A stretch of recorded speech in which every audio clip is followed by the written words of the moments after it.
TripSaver II cutout-mounted recloser operates at high voltage. Failure to observe these precautions will result in serious personal injury or death. Some of these precautions may differ from your company's operating procedures and rules. Where a discrepancy exists, follow your company's operating procedures and rules. This video is intended to be used in conjunction with the written instruction sheet included with your product. The TripSaver II is a single-phase cutout-mounted recloser used to eliminate unnecessary permanent outages. S&C's TripSaver II Service Center configuration software allows owners to configure the TripSaver II recloser from a computer, set TCC curves, customize the LCD screens, control communication settings, set the local manual open parameters, and look at snapshots. The configuration kit comes with an AC adapter, power outlet plug adapters, a power module, extension cord, a USB transceiver, labels, and a carrying case. The software is available to download only to customers who have purchased the configuration kit. The latest release is posted on the S&C Automation Customer Support portal. See our video on downloading and installing software through the customer portal. That video uses Intelleruptor software as an example, but the same principles apply to the TripSaver II reclosers software. After installing, we're now ready to open the software. There's a desktop icon with the S&C logo and SCC followed by your version number, or you can go through the Start menu. It's important that you're using version 1.6 or higher, as that release has the latest features. You'll be greeted by this warning screen. Read and understand the screen, and click the green button to continue. Here's the user interface. You can see how it's organized with a menu bar across the top, a menu tree down the left side, and the main body taking up the rest of the screen. The menu bar across the top is the Quick Access toolbar. These are frequently used commands like opening snapshot files, loading set points, or connecting to a TripSaver II recloser, so you don't have to dig through menus to do the most basic tasks. The tree on the left highlights the current screen and grays out the rest. You can see the main body page is content-aware, so it'll change depending on what tab you choose on the left. This is where you configure the device. If you open the software without connecting a TripSaver II recloser, it'll open in standalone mode, which is offline. You can use standalone mode to set parameters that you save to a setpoint file and can later upload to a TripSaver II recloser. This mode can also be used to review previously downloaded snapshots, which contain the information about the TripSaver II recloser at the time the snapshot was downloaded, including battery charge, serial numbers, and events. When you first start SCC in standalone mode, it'll have these setting screens available: TCC curve settings, NR curve settings, sectionalizing settings, LCD screen settings, communication settings, and local manual open. You'll have additional screens available when you connect to TripSaver II recloser or if you open a setpoint file. The software provides wireless communication to the TripSaver II recloser using the USB transceiver. To install the transceiver, simply plug it into your computer's USB port. The TripSaver II recloser needs to be powered using the AC adapter and power module or the cordless power module, which is available separately. It's held in place magnetically. We can now connect the TripSaver II recloser. Click on Connection, Connect to Device. When both the software and TripSaver II recloser are using firmware version 1.8 or higher, the easiest way to connect is using the Auto Detect feature. If you have trouble connecting, move the unit closer to the USB transceiver. Optimal position is between 1 and 4 inches away and at a 45-degree angle. This Transceiver Id Request dialog box will open. The Transceiver ID is unique to each TripSaver II recloser. It's a 32-digit string, but you'll need to only enter the last 16 digits. There are 3 places to find this code: by scanning the QR code embedded on the lower housing of the TripSaver II recloser. You can also find the ID by rotating the mode selector level on the TripSaver II recloser. The LCD screens will start to scroll. You'll come to Transceiver ID. The third way to find the code is to look on the back side of the yellow Do Not Drop Handle with Care tag attached to each unit when it leaves S&C. Enter this ID code and the TripSaver II recloser will connect to the computer. Enter the last 16 digits in the form. You can see the drop-down as well. It'll save the last 16 IDs you've entered for quicker access. Click OK and the TripSaver II recloser will connect. If you have any problems connecting at this point, make sure you're using software version 1.6 or higher and that the USB transceiver is at least 1.6 as well. An older version of the USB transceiver will not work. If you need an updated USB transceiver, use the S&C customer portal to start a support case. We have a video about support cases here. Now that the TripSaver II recloser is connected, the software will change from standalone mode to connected mode. You can see that we now have new screens on the left: status, event logs, functional test, RNR functions, gateway drop open, and DNP remote drop open. At the bottom of the screen, you'll find additional information about your TripSaver II recloser. Let's go through all of the screens in the menu tree for an overview. The status screen is only available in connected mode or when a snapshot file is open. This is a view-only screen and presents status information, a summary of TCC curve settings, and general device information. This is a good place for a quick look at settings on the TripSaver II recloser. This video is more of a general overview, but the written instructions go through each and every category on the page. The TCC, or Time Current Characteristic Curve Settings screen, is where you program the coordination settings. There's no limit to how you can set your TripSaver II recloser. The initial trip is always required. From there you can add more tests, up to 4. You can also copy and paste tests so you're not starting from scratch each time. You can see there is a lot of information you can play with here in order to set each TripSaver II recloser exactly how you want it. Again, the written instructions go into great detail about all of these different categories. You should be very familiar with the written instructions and TCC curves before attempting to program the TripSaver II recloser. There are also default curves that are programmed into every standard TripSaver II recloser before it leaves the factory. This is the starting point of the configuration process, and those are the settings you see here. Once you program the TripSaver II recloser, you can validate the settings to make sure there are no errors. There's a Validate button in the Quick Access toolbar along the top. If you need to upload these settings to multiple TripSaver II reclosers, you can save the settings as a setpoint file. That will allow you to connect a new TripSaver II recloser with the same firmware version and upload your settings without having to go through all the programming again. In the Quick Access toolbar, you'll find these buttons for Open, Close, and Save snapshots. Setpoints can also be programmed in standalone mode without a TripSaver II recloser.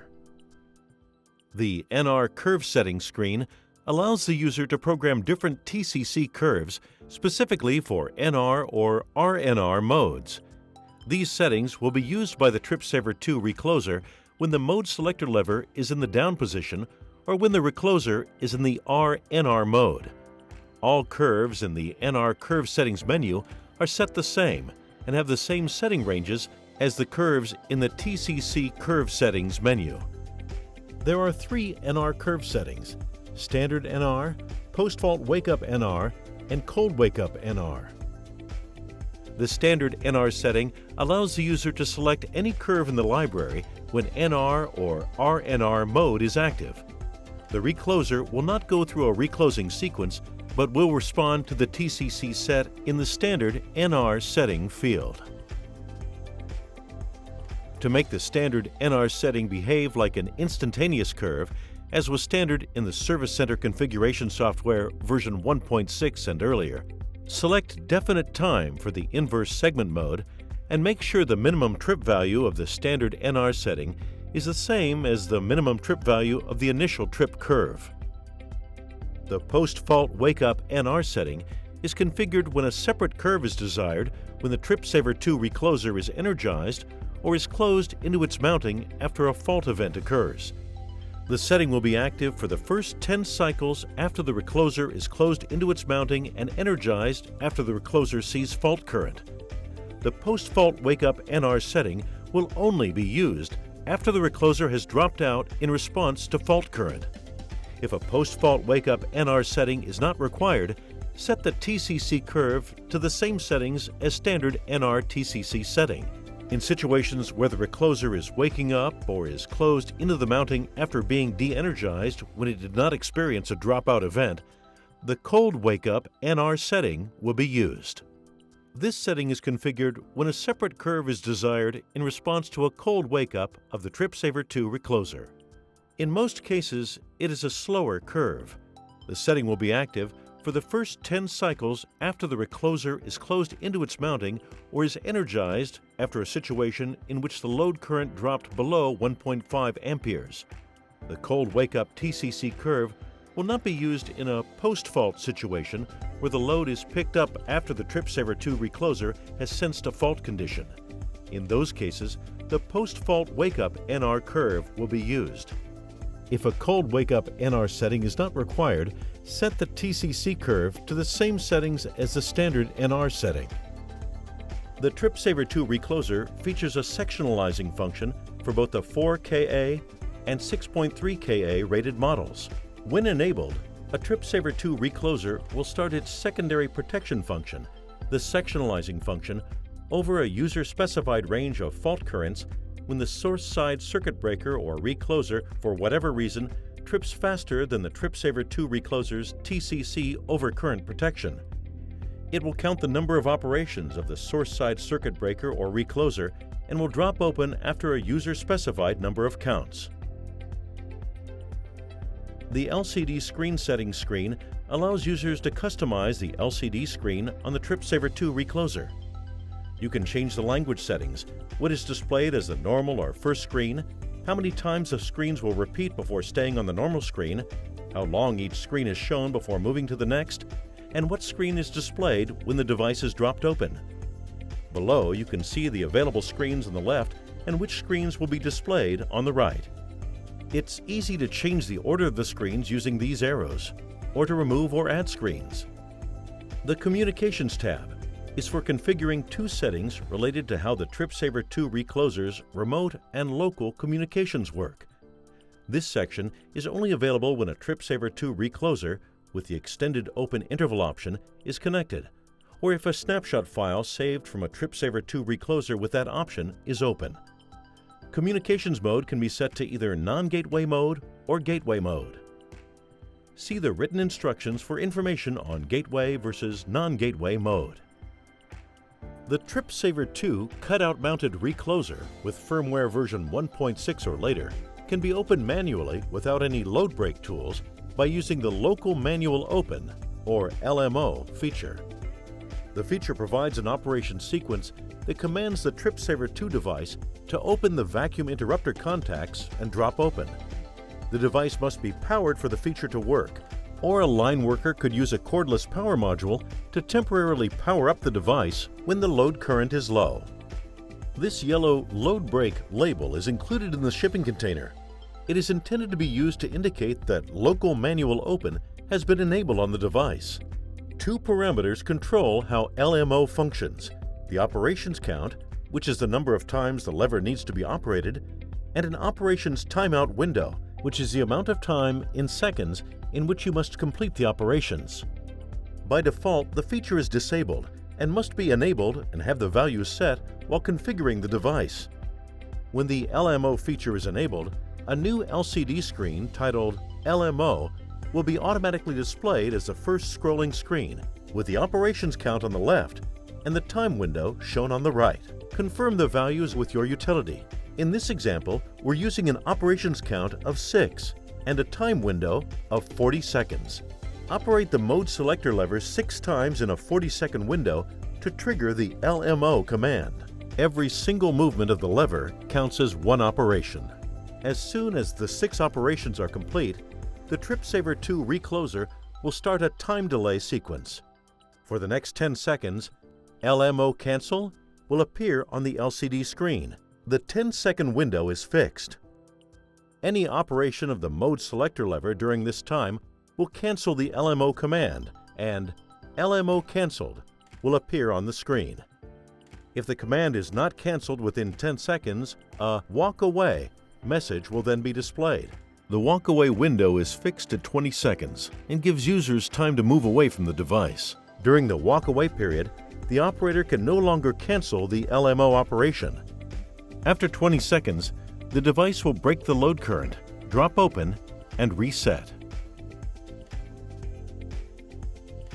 The Event Log screen provides 8 different historical counts, including the number of interrupter operations and device drop opens of the connected TripSaver II recloser and the duration and current level of the last 25 trip events. The firmware uses separate memory to store full event logs for engineering use, so if you need to analyze an event more than 25 trips past, it is possible. If you open a support case with S&C, you may be asked to forward this event log. It can be obtained by saving a snapshot file. As you can see, there's a lot of information in these event logs. If you click the Clear All Events button, it will erase these last 25 events from this screen, but they are still saved in the full event log in the snapshot file. The Functional Test screen monitors the device status of the connected TripSaver II recloser. You can simulate a temporary or permanent fault from this screen. Please note that in order for these tests to work, the TripSaver II recloser must either be installed in a current production S&C type XS fuse cutout mounting with sufficient clearance to drop open, or be placed horizontally on a flat surface with the trunnion pointing up. If the TripSaver II recloser is on its side, the tests will not work properly and could lead to a device entering the Service Now state. TripSaver II reclosers with the extended open interval -O option can communicate with the TripSaver II recloser's communication gateway, and the user can remotely set the device to remote non-reclose R-NR operational mode and back to auto mode when the mode selector lever is in the up position. To avoid a situation where the TripSaver II recloser is permanently stuck in the R-NR mode when remote communications are not available, the user can set the operational mode back to the auto setting locally by using the R-NR reset feature when a TripSaver II recloser is connected to the S&C TripSaver II Service Center configuration software. The user can configure up to 3 TripSaver II reclosers to drop open together in response to either a drop open event caused by a TCC curve, orientation change, or the local manual open feature. This feature requires a communications gateway. See S&C Instruction Sheet 461509 for more details on configuring the TripSaver II recloser to work in Gateway Drop Open mode. The TripSaver II recloser must be properly paired with an S&C TripSaver II communications gateway, and it must be properly configured to accept a drop open command in response to a DNP3 command received via the connected SCADA transceiver. For detailed instructions for proper configuration of the remote drop open feature in the TripSaver II recloser and the communication gateway, see S&C Instruction Sheet 461-509. We hope you have found this video informative. If you have any questions, please visit our website at snc.com.